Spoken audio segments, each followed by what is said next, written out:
Morning, church. My name's Josh. I'm the lead pastor here at Hill City Church, and today is the final teaching in our Exiles teaching series. I hope if you've joined us for this series that you will have gained a little bit of wisdom on how to navigate our cultural moment, how to navigate the context in which we live, because the reality is, if you are a follower of Jesus, it's not uncommon to feel like an outsider, to feel like maybe you're the odd one out, or maybe even to experience more and more moments where you experience opposition or resistance, maybe even hostility in your faith. And we need to know how to navigate those kinds of situations. And one of the dominant frameworks for this teaching series has been, it's not an accident that you are where you are. In fact, God has sent you there, okay? Jesus in John 17, verse 18 says this, praying to the Father, he says, as you sent me into the world, so I have, everyone say that next word, so I have sent them into the world. Who's them? It's us, it's his followers. Think of Jesus' final words before he ascended to the Father in Matthew 28. He said, go, right? He was sending his disciples into the world. But that begs this very important question. How do you know what God is sending you to do? How do you even know where God is sending you? It's this question of calling. And if you're here today, maybe you're not even a follower of Jesus, or it's been a long time since you've been in church. I guarantee you still wrestle with that. You might not ask it in the same way, God, what are you sending me to do? But you might ask questions like, what's my purpose? What's my meaning? What am I here for, right? It's a question that every single human being wrestles with, because that's how God built our souls, to recognize that we have meaning, we have purpose, God is sending us. And then we read some of these kinds of stories, like the story of Moses in Exodus chapter 3, where Moses encounters God in the burning bush.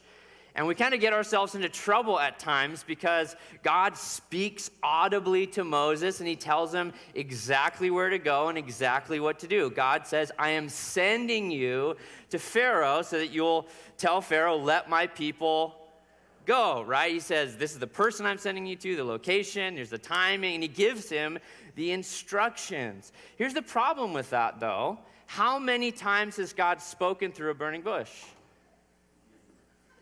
In all of history, we only know of once. And so for many followers of Jesus, we're waiting on that miraculous moment where God gives us 100% crystal clarity. And we sometimes even pray for clarity, and it's not a bad thing necessarily to pray for clarity. The only problem is God doesn't always make it exactly clear. And that's why he calls you to step out in faith. And so instead of waiting for a miraculous moment to join Jesus in his mission in the world, we need to start looking for ordinary opportunities. Stop waiting for miraculous moments. Now, if God speaks to you in a powerful way or something like that, that's great. God can still operate that way. The reality is, for most people, though, we're missing out on the ordinary opportunities. And that's why we're going to be turning to the book of Esther today. If you have a Bible, you can open to the book of Esther.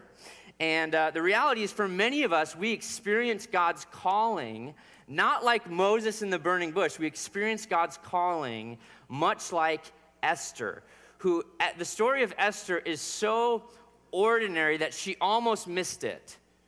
She almost missed what God was sending her to do. Fun fact about the book of Esther, it's one of the 2 books of the Bible that never mentions the name of God. And yet, as we'll see today, it has God's fingerprints written all over it. So if you're there with me, let's turn to Esther chapter 1. We'll start in the first verse of chapter 1. And first, we'll just start off by introducing you to the 4 main characters. Esther 1:1. Now, in the days of Ahasuerus, the Ahasuerus who reigned from India to Ethiopia over 127 provinces, in those days, when King Ahasuerus sat on his royal throne in Susa, the citadel, in the 3rd year of his reign, he gave a feast for all his officials and servants. The army of Persia and Media and the nobles and governors of the provinces were before him, while he showed the riches of his royal glory and the splendor and pomp of whose greatness? Of his own greatness for many days. How many days? 180 days. Okay, here's our first character if you're taking notes. King Ahasuerus. I'm going to refer to him as Xerxes, his Greek name, because Ahasuerus is kind of hard for me to say, just to be honest. And it's the same guy, right? King Xerxes, here's three things you need to know about him. He's rich, he's powerful, and he's foolish. He's rich, he's powerful, he's foolish. From the very opening lines of Esther, he's got so much money, so much power, that he basically, for 180 days, parades it around for all the royal officials to see. He's very proud of how wealthy he is and how powerful he is. Now, King Xerxes is the fourth king of the Persian Empire. Where we left off last week, we looked at Daniel chapter 6 and introduced us to Cyrus the Great, the very first Persian king.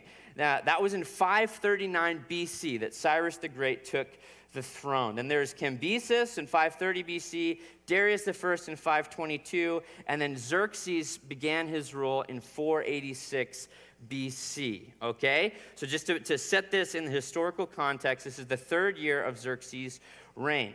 Now, Xerxes, we see his foolishness played out in chapter 1, and we'll see it throughout the rest of the story. He operates, even though he's the most powerful character in the story, he operates almost like a puppet. He's manipulated by his royal advisors. He's manipulated by other people in the story. But to be fair, he is the most powerful character in the story. He's the king of the Persian Empire. And in Esther chapter 1, he faces this problem where he throws this feast for 7 days, and likely he's getting drunk at the feast. He's this huge party. And what happens is, on the seventh day, he has this idea. He wants to show off his wife, Queen Vashti, to the rest of the people, the guests in the party. Another thing you know about Xerxes, he likes to party, okay? That's an important fact. It'll come up later. So Xerxes, he likes to party, and he asks his wife to come down to display her beauty to everyone. Now, we don't know exactly what he's asking, but it's probably something shameful, right? And so much so that Vashti doesn't want to do it. She refuses. And so this obviously makes Xerxes upset. And his royal advisors say, hey, you know what you should do? You should make a new decree, and you should banish Vashti, and she can never be in your presence for the rest of her life. And that is going to be a royal decree, and everyone in the empire is going to read about that decree. And you know what that's going to do? That's going to also help husbands dealing with their insubordinate wives who won't come and dance for them or whatever, right? And so he's like, that's a great idea. So he does this, and then he has a problem. What's his problem?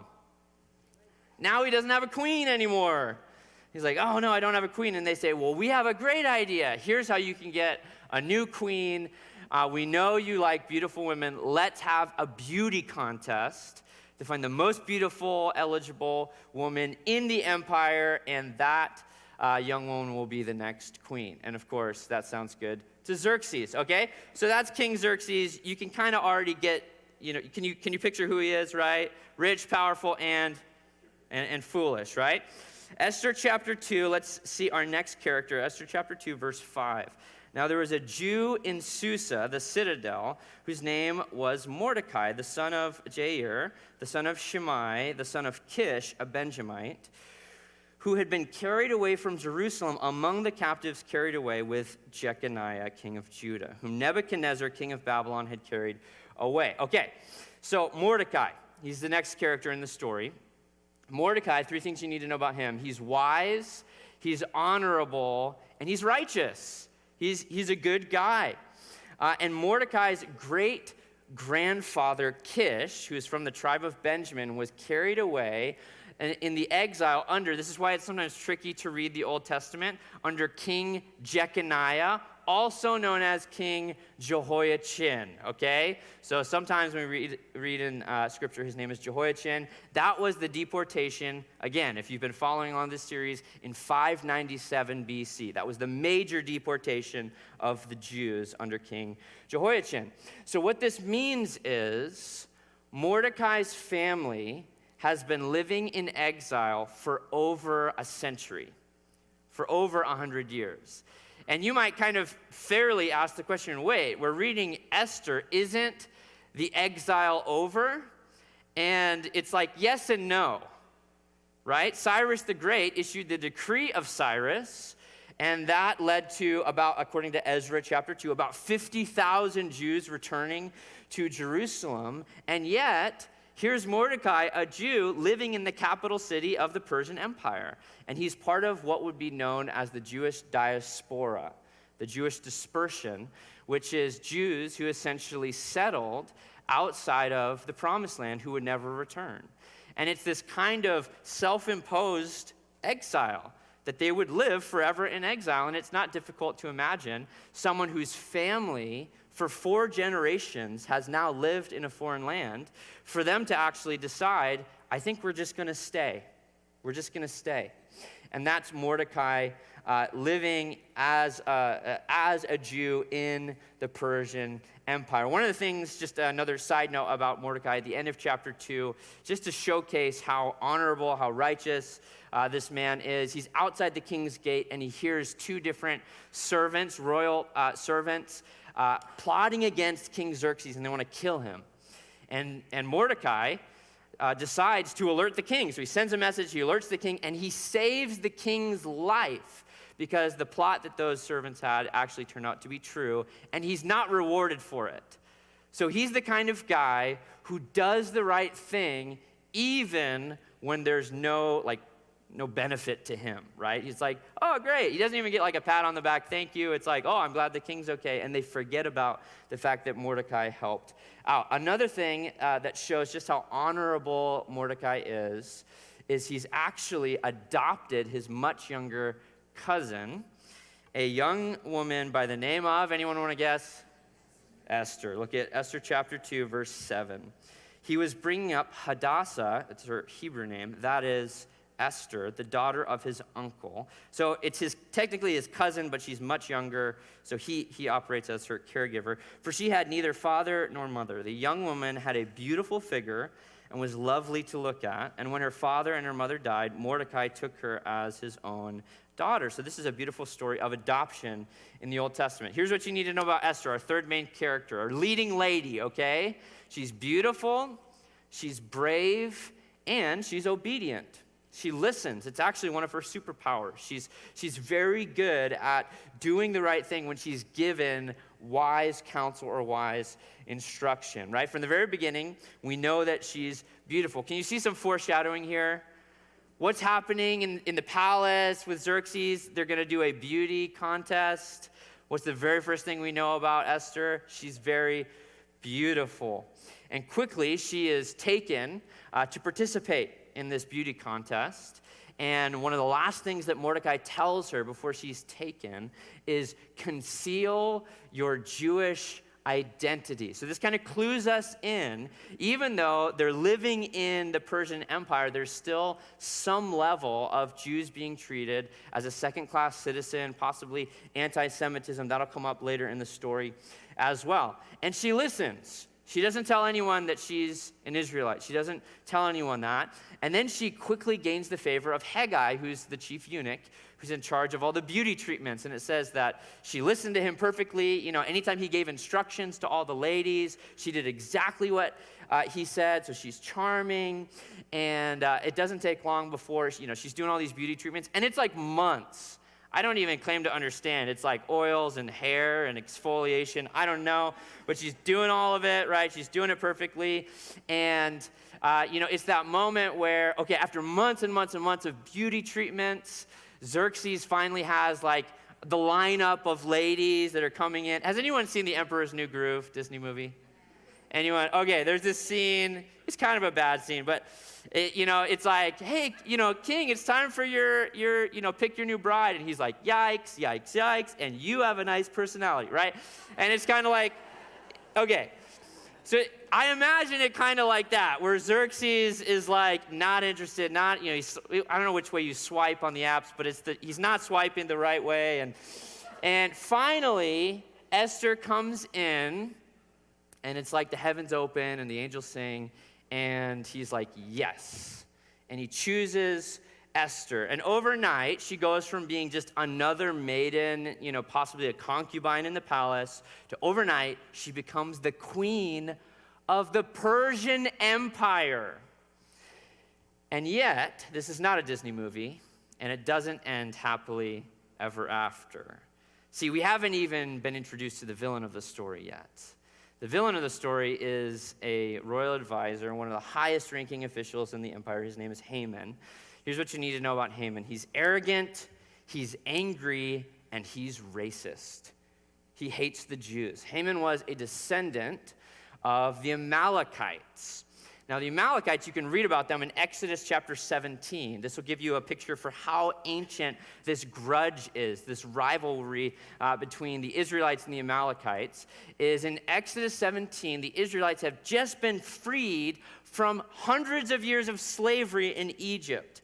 So they're kind of defenseless, right? They don't have a national guard. They don't have an army. They don't have anything like that. They're on their way to the promised land, and the Amalekites they see this opportunity to attack them and steal all their stuff and kill them, right? So the very first people to attack the Israelites after they were freed from slavery are the Amalekites, right? So this is just this ancient grudge, and Haman is a representation. He's an embodiment of the Amalekite grudge towards the Israelites. Now, wherever Haman went, he loved, here's his arrogance coming in, he loved to be honored. And he demanded that people bow down to him. Now, Persian culture is an honor-shame culture, so this kind of behavior is not, uncommon, for that culture. And yet Haman, he really loved it. It meant a lot. It's like some people, it's like, yes, thank you for the token, bow. And Haman is like, yes, bow to me. He's kind of the puppet master. If Xerxes is the king, he's the powerful one. Haman's kind of like the puppet master. And everyone, wherever he went, they bowed down to him, everyone except Mordecai. And people started to notice, like every time that Haman walks through the city, everyone's bowing down except Mordecai. And, we're not told in the text that this is for religious reasons. It certainly could be, right? If Mordecai feels like it, it betrays his conscience, I'm not going to bow to a man, I only bow before God. That certainly could be the case. It also could very likely be that Mordecai knows he's a descendant of the Amalekites. And he's like, I'm not bowing to that guy. Those guys are the worst, right? So we're not sure exactly Mordecai's motivation. Whatever it is, he refuses to bow. Well, this is how Haman responds. This is Esther chapter 3, verse 5. And when Haman saw that Mordecai did not bow down or pay homage to him, Haman was filled with fury. But he disdained to lay hands on Mordecai alone. So as they had made known to him the people of Mordecai, once he found out that he's Jewish, Haman sought to destroy all the Jews, the people of Mordecai, throughout the whole kingdom of Ahasuerus. So this is extreme evil. Do you see this? Okay, minor social infraction, right? Oh, you didn't bow it's not even like a law that Mordecai was breaking. And this infuriates Haman so much. He's like, you know what? I want to find out what ethnicity that guy is. And I'm going to have all of his people killed. That's evil, okay? So Haman is very evil, and so what he does is he goes before the king, and he convinces him to create a new decree. So Haman loves these royal advisors. They love decrees, and he creates this decree to destroy the Jews, and he rolls what's called a pur. It's the Babylonian word. It's like rolling a dice or casting lots, right? What is that called? It's called a pur. Remember that. These are details. They're going to come up later in the story. He rolls a pur to pick the exact date that the Jews would be destroyed. And it lands on the 13th day of the 12th month of Adar. And then there goes all throughout the empire this decree. Now, it's a long ways away, so there's a little bit of a waiting period before the Jews will be destroyed all throughout the empire. But wherever that news reaches, the Jewish community tears their clothes, they're weeping, they're mourning, they're fasting. Mordecai himself, he's weeping, he's mourning, he's fasting. Now, this is the conflict of the story. okay? The conflict is not Xerxes needs a queen. The conflict is the Jews will all be destroyed. It goes from this kind of localized story in Susa to now, this is a major disruption for God's plans, is it not? I mean, if every single Jew is killed, and there's still meant to be a Messiah who would come through the line of Judah, right? There's only a small remnant of people who have descended from the line of Judah left living in Jerusalem. This is a disruption. And so everyone is weeping, they're fasting, they're mourning, except for Esther. She is blissfully ignorant. She's in the palace, and she's really quite unaware that any of this is even happening. All she hears is, did you hear that your caretaker, Mordecai, did you hear that he's like fasting and mourning? And she hears about that, and she tries to like send him new clothes. Like, no, it's not like, I don't want you to be sad. Do you know someone that does that, by the way? Like you're mourning, and they just try to like, here's some ice cream, just cheer up already, right? That's kind of her, like, just don't be so sad about this. She doesn't really understand the gravity of the situation. She's insulated from it in the palace. And so there's this exchange, Mordecai who's outside the palace and Esther who's in the palace, where they're sending these servants back and forth. In Esther chapter 4, they're sending these servants back and forth, and Mordecai sends word to Esther and tries to explain the situation to her, tries to get her to do something, and she's thinking, didn't you hear about what happened to Vashti? All she refused to do was show up to a dinner party. You think that if I try to reverse an irreversible and irrevocable royal decree that something worse might happen to me? And so she's worried for her own life. But in Esther chapter 4, verse 13, Mordecai sends these words to her, and there's such wisdom found in these words. Esther chapter 4, verse 13, then Mordecai told them to reply to Esther, do not think to yourself that in the king's palace you will escape any more than all the other Jews. For if you keep silent at this time, relief and deliverance will rise for the Jews from another place. But you and your father's house will perish. And who knows whether you have not come to the kingdom for such a time as this. These words from Mordecai, there's beautiful wisdom found in them. The first thing that Mordecai says, I hope you don't hear this as a threat. Mordecai isn't like, they're coming for you too, right? But what he said, it's a warning. He says, this is exactly why I told you to conceal your Jewish heritage. But this is that moment where they're gonna find out at some point. And he's genuinely, as her adopted father, I'm worried for your life. Right? I'm worried for your life. And then he says this line, this is beautiful faith. Now, again, the name God is never mentioned in the book of Esther. He says, who knows?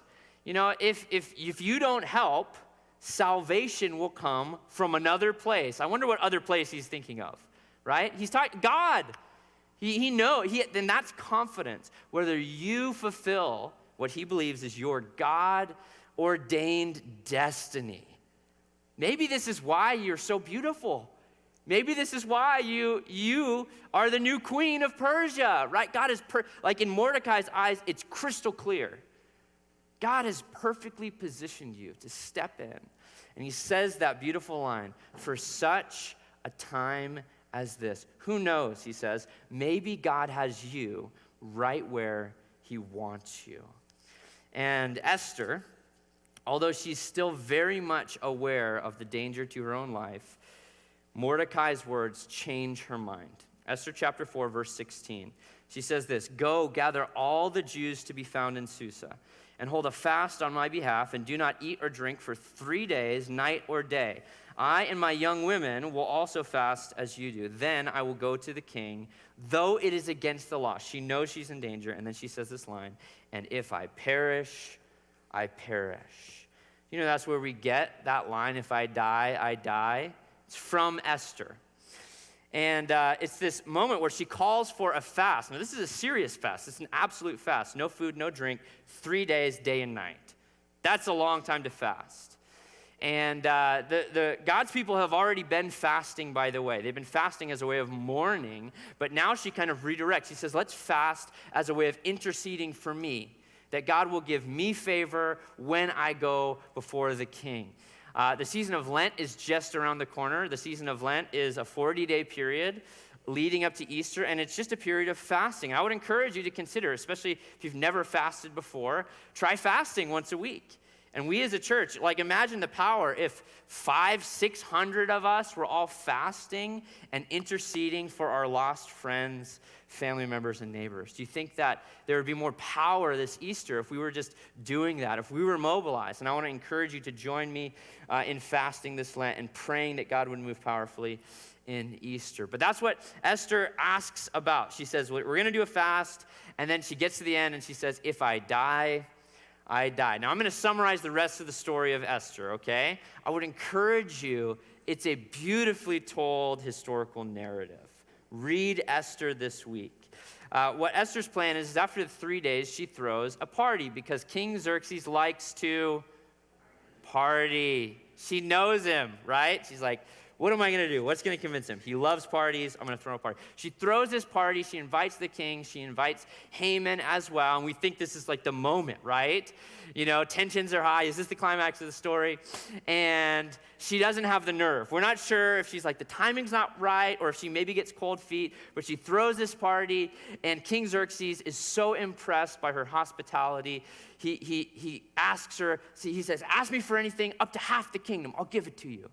And you're like, this is the moment where you're like, just say it. You know, you ever have that? You're watching a movie, just do it, right? Just say it. And she's like, all right, here's what I want from you. Another party tomorrow night. And Xerxes is like, this is why I picked you. You get me, right? And he's like, okay, so she's going to do another party.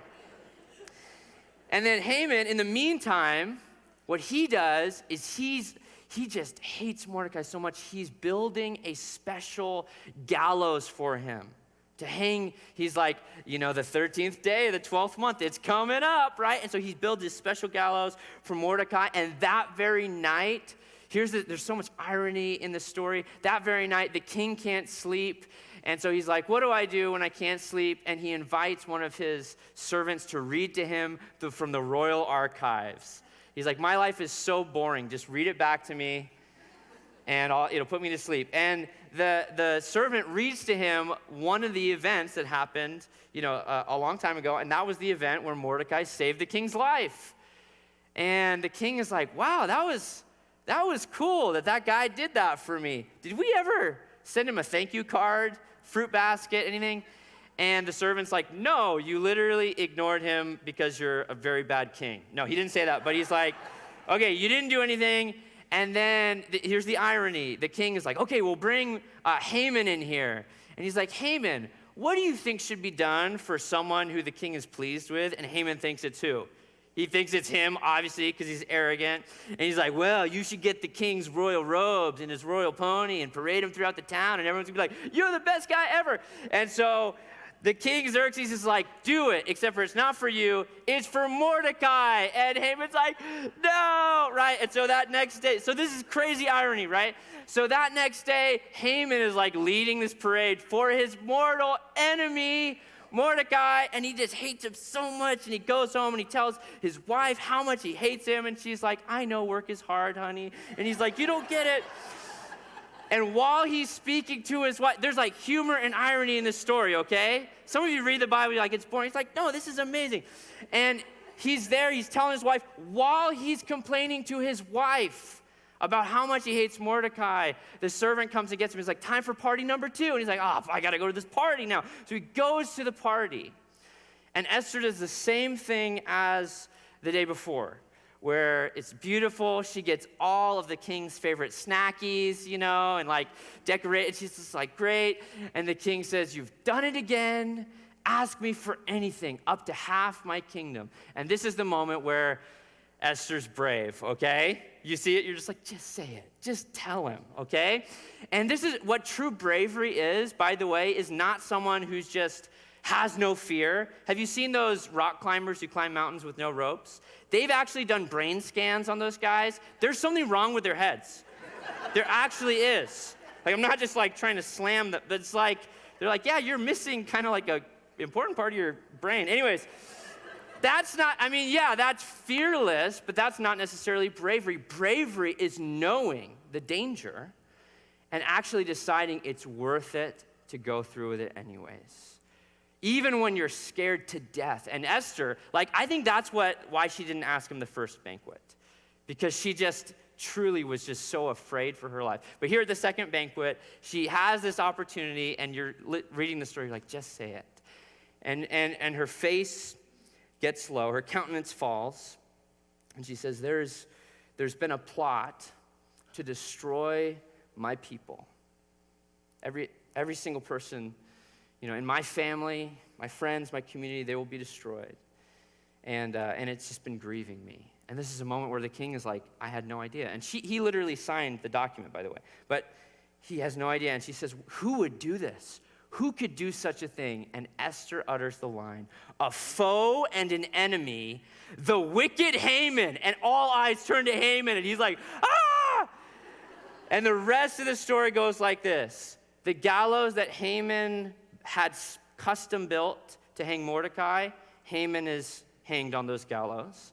Mordecai is promoted and given Haman's job.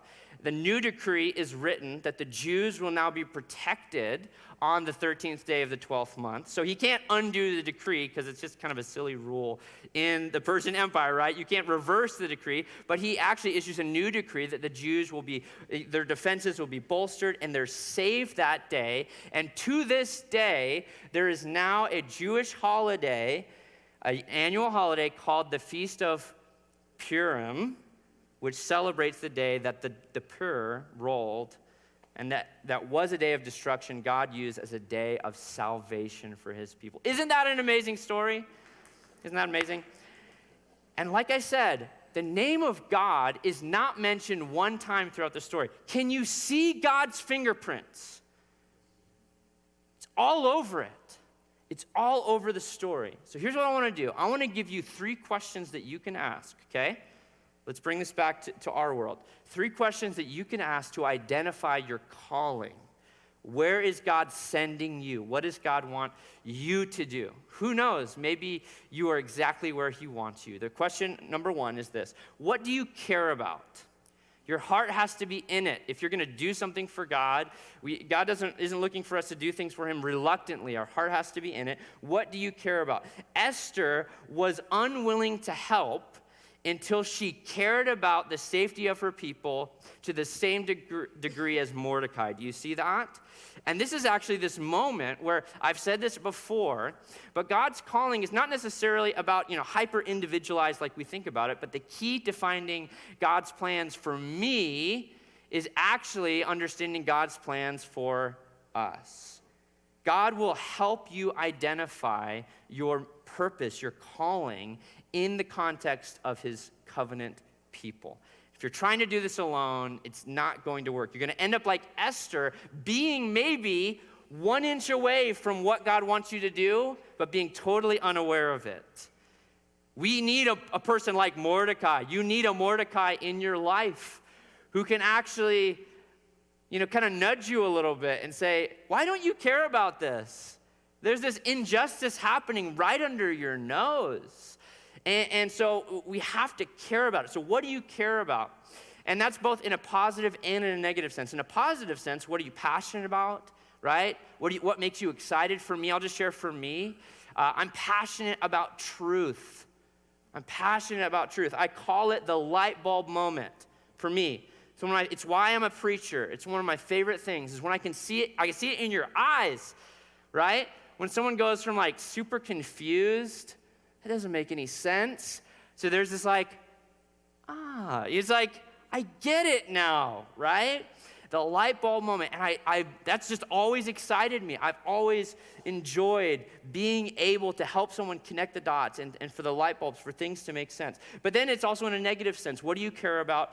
In a negative sense is, what's that righteous anger? Instead of what do you care about, what are you concerned about?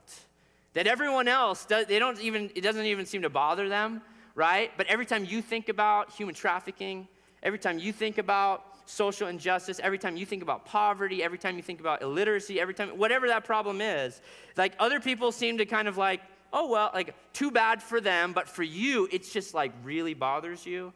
For me, it's kind of the opposite of truth. It's when when I see people believing lies, living lies, misunderstandings, or especially false gospels.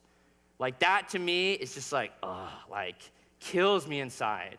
I have to do something. I have to say something about this. That's question number one. Question number two is, what do you have? What has God given to you? This is your skills, your abilities, your resources, your relationships. What does Esther have? Esther is pretty. And she may not have, and I don't know if she was so aware of this, right? But sometimes the things that we have, we actually take for granted because it's just, we've always had it, right?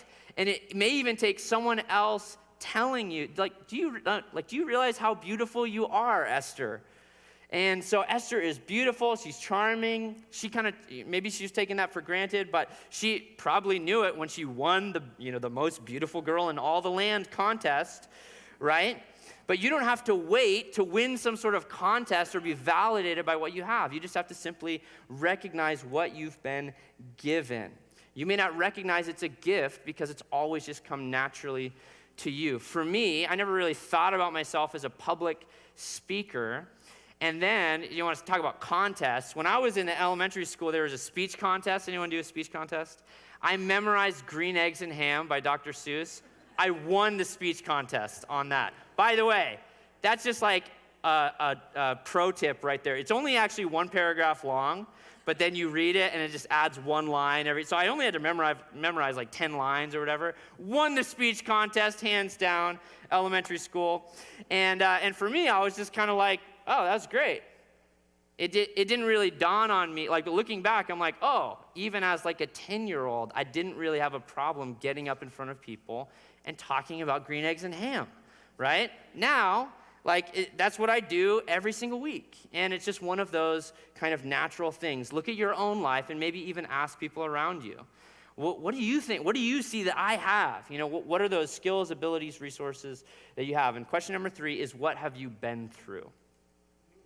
God has been shaping you throughout your entire life, and God has actually been shaping you through every chapter, both good and bad. Esther was an orphan. Mordecai had been caring for her, right? You see Mordecai's compassion, by the way, for people who are in a helpless position. It's no accident that Mordecai is like the advocate of the story who mobilizes Esther to do something because he has a specific kind of heart for people. And so for Esther, what has she been through? She's been through this beauty contest, right? She's been into the palace. She knows the inner workings. She knows King Xerxes better than anyone else. And so she's perfectly positioned by the time that her people are in need to make a difference. For me, I grew up, my dad was a pastor. Some of you may not know that. I grew up as a pastor's kid, but I saw both the good and the bad parts of ministry. Like the sausage factory thing where you see the behind the scenes and you can't eat sausage or whatever, right? And it's just like, I've seen both, the beautiful sides of church and ministry, and I've seen the ugly sides. And I don't think it's an accident that I care so much about building a healthy church, a healthy culture, right? Not wanting to sacrifice family for the sake of ministry, all of those sorts of things. Those are things I have been through from a very young age. And you've been through things too. Even the dark parts of your story, God has been shaping you for maybe such a time as this. Here's the point. God made you on purpose for a purpose. God made you on purpose for a purpose. If you've ever had that thought, maybe I don't have a purpose. Maybe I don't have a meaning. Maybe I'm just an accident. That is a lie from the enemy. God made you, everyone say it, God made you on purpose, for a purpose. And God wants to use you. Here's Ephesians chapter 2, verse 10. For we are his workmanship. Some translations say masterpiece. Created in Christ Jesus for good works, which God prepared beforehand that we should walk in them. Here's what Paul is saying to the church in Ephesians chapter 2. God is sending you on mission. He has something for you to do. He has got good works for you to do. You might be 1 inch away from your destiny, but you've got to recognize that God made you on purpose for a purpose. I want to give you 3 ways that we can practice this. The first one is we've got to start helping others. This is what it means. You've got to help others. Did God put Esther in the palace so that she could be saved herself? No. Mordecai explicitly says that's not true. He explicitly says, do you think that you won this contest and that you're the queen of Persia just so you could be saved from this decree and all the rest of us should perish? He says, no. God put you in a position so that you could help others. That's why God gave you the resources he gave you, the skills that you have, the relationships. That's why God has brought you through this journey, this story of your life. And we've got to stop looking at our lives selfishly, but sacrificially and selflessly. I think of the story of the Good Samaritan, right? When Jesus is helping answer the question, what does it mean to love your neighbor well? Who is your neighbor? And in the story, there's the bad guys, the robbers, and they say, what's yours is mine, and they take. Obviously, we don't want to be like the robbers, but then there's the religious people in the story who they just don't help. They say, what's mine is mine.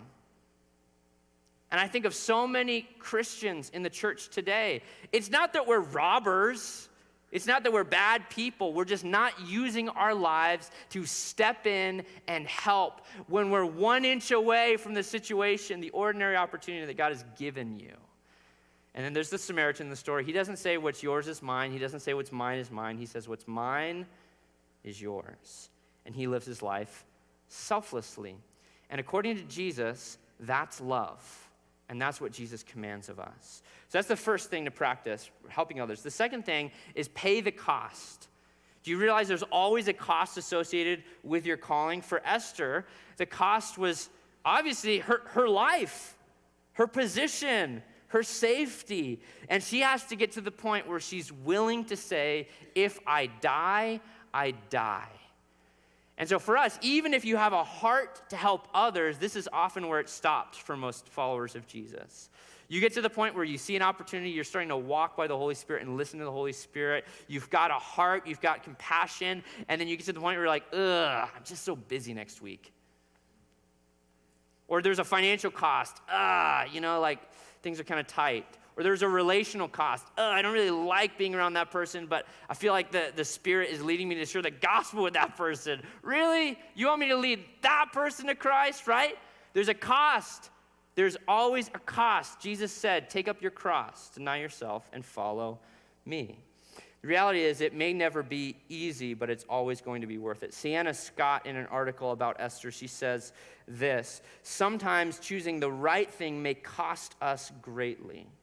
Other times, like in the book of Esther, our integrity is vindicated and rewarded. No matter the outcome, choosing the right thing when it's the hard thing is always a good thing. The reality is, you may get to the point where there is risk, and yet your actions are rewarded and validated. It's like, that went way better than I thought it would. You may get into other situations where you actually have to pay the cost. Don't allow those situations where it costs you greatly deter you from continuing to follow Jesus with everything. Because we look to Jesus Christ, who paid the ultimate sacrifice in his death on the cross for us. I mean, think about that. Think about the most helpful thing anyone has ever done in history. It's allowing there to be the forgiveness of sins.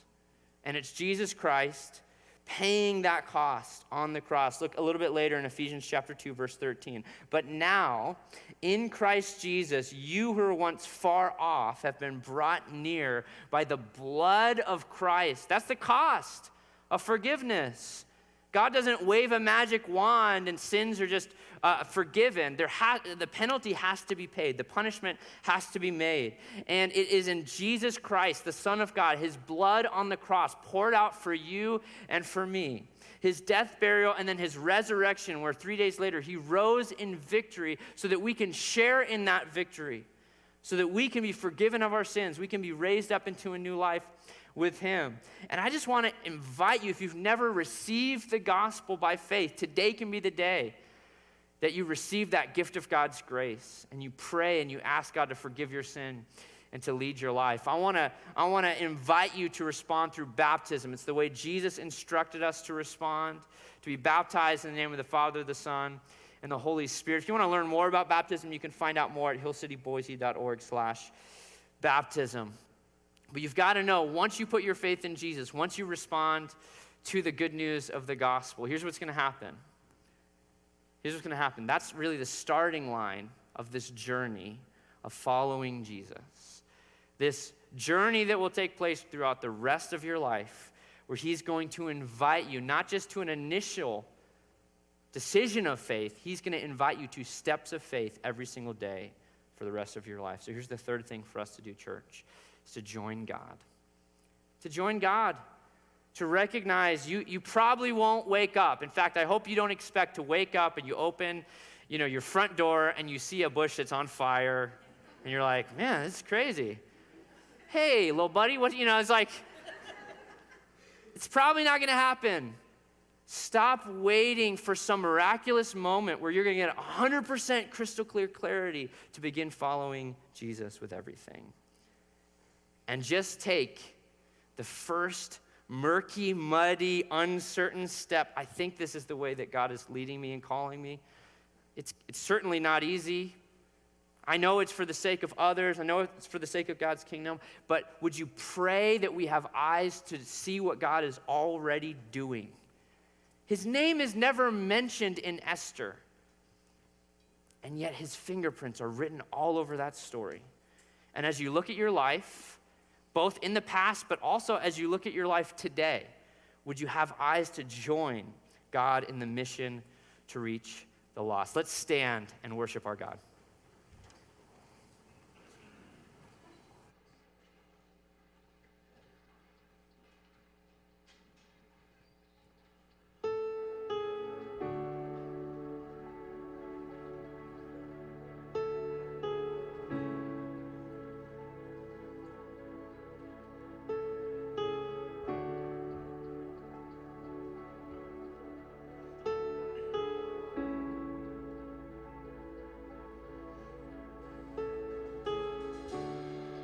Walking around these walls, and I thought by now they'd fall,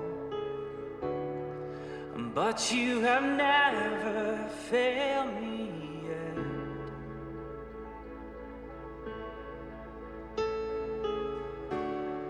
I'm waiting for change to come,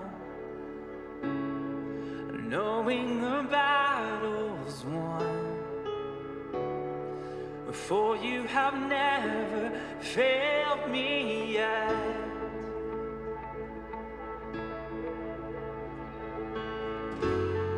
Your promise still stands, and great is your faithfulness, your faithfulness.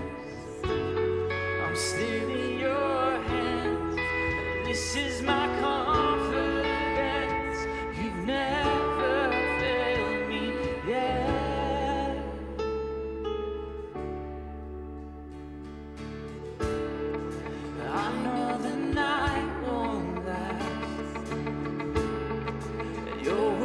come to pass. My heart will sing your praise again.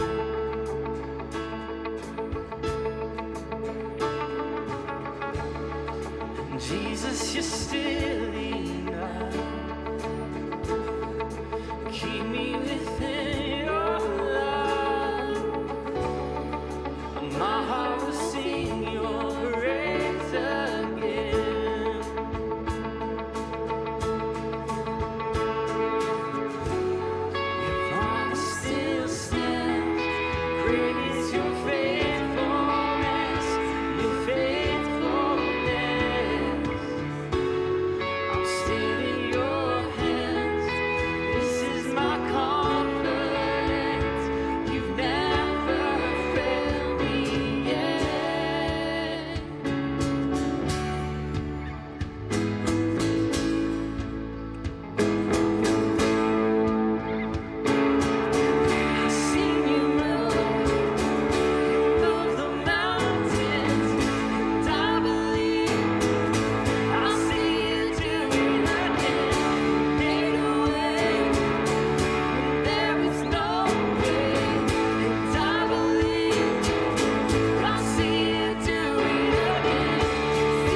still in your hands.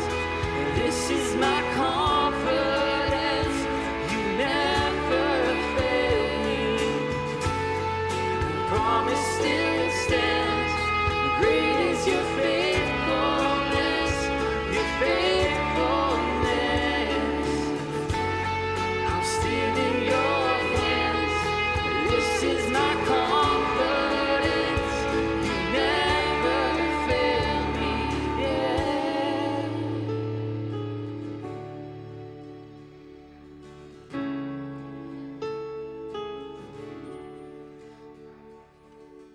All right, you may go ahead and have a seat.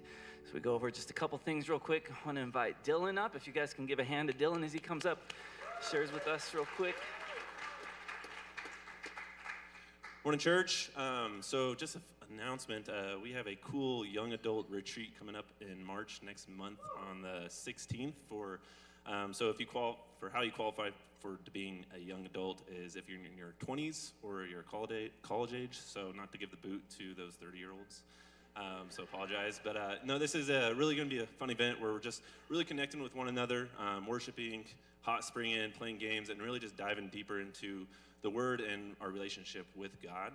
So I really want to invite you, if you are looking to take that next step in your faith, or if you know someone who is also looking for community, or as a friend, classmate, coworker, whoever it may be, we would really encourage you to invite them and register for that event as well, which you can find on Hill City, the Hill City website as well. So, and you can find more details about that. But if you have any questions, feel free to come up and chat with me. I'll be around church all day.